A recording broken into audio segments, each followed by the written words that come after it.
নেত্রী বেগম খালেদা জিয়া অসুস্থ অবস্থায় আছেন, উনি হসপিটালে ভর্তি আছেন। আমরা তার জন্য দোয়া করতেছি। সারা বাংলাদেশের 18 কোটি মানুষ তার জন্য প্রতিনিয়ত দোয়া করেন, তার সুস্থতা কামনা করেন।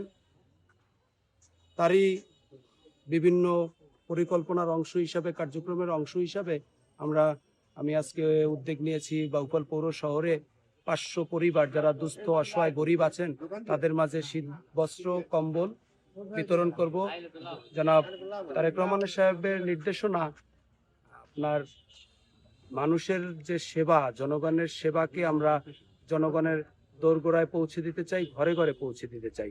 মানুষ আপনার কাছে ছুটে আসবে এইটা আমরা চাই না। আমরা চাই মানুষের সেবাকে মানুষের কাছে পৌঁছে দেব, মানুষের ঘরে ঘরে পৌঁছে দেব।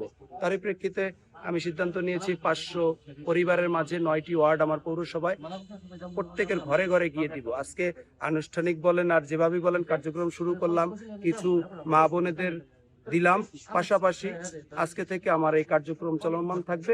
প্রতিটি ওয়ার্ডে, প্রতিটি ঘরে ঘরে যারা অসহায় আছেন, সুস্থ আছেন, তাদের কাছে আমরা এটা পৌঁছে দেব। এবং দেশনায়ক জনাব তারেক রহমান সাহেবের নির্দেশনা বাস্তবায়ন করতে চাই, কারণ বিএনপি একটি জনবান্ধব এবং সাধারণ জনগণের জন্য কাজ করে। আমরা সেটা প্রমাণ করতে চাই এবং মানুষকে বিএনপি, ধানের শীষ এবং খালেদা জিয়ার পরিবারের প্রতি যে ভালোবাসা, সেটাকে আমরা সমুন্নত রাখতে চাই আমার এই কার্যক্রমের মাধ্যমে। আমরা যে কর্মপরিকল্পনা হাতে নিয়েছি আপনারা দেখবেন ভবিষ্যতে, কারণ পৌর শহর বলেন, যেখানেই বলেন, রাজনীতি আমরা করি মানুষের সেবার জন্য। এই সেবাটাকে মানুষ এবং জনগণমুখী করব, মানুষের কাছে পৌঁছে দেবো ইনশাল্লাহ।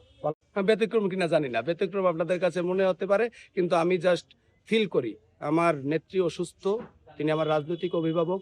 আমার বাবা রাজনীতি করেছেন, এই বিএনপির রাজনীতির সাথে প্রতিষ্ঠাকালীন সময় থেকে তিনি সভাপতি ছিলেন, বাউফল থেকে তিনি ধানের শীষে সংসদ সদস্য প্রার্থী ছিলেন এবং মৃত্যুর আগ পর্যন্ত তিনি এই দলের জন্য কাজ করেছেন।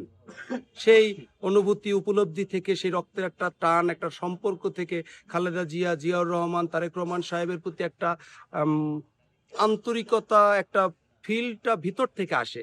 সেই থেকে কিছু করার চেষ্টা, নতুনত্ব বা গতানুগতিক ধারার বাইরে গিয়ে যে কিছু করছি, আমার কাছে এরকম বিষয় না।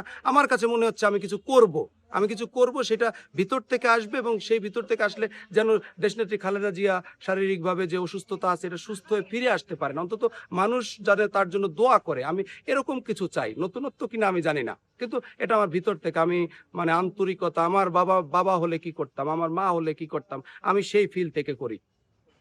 Thank you.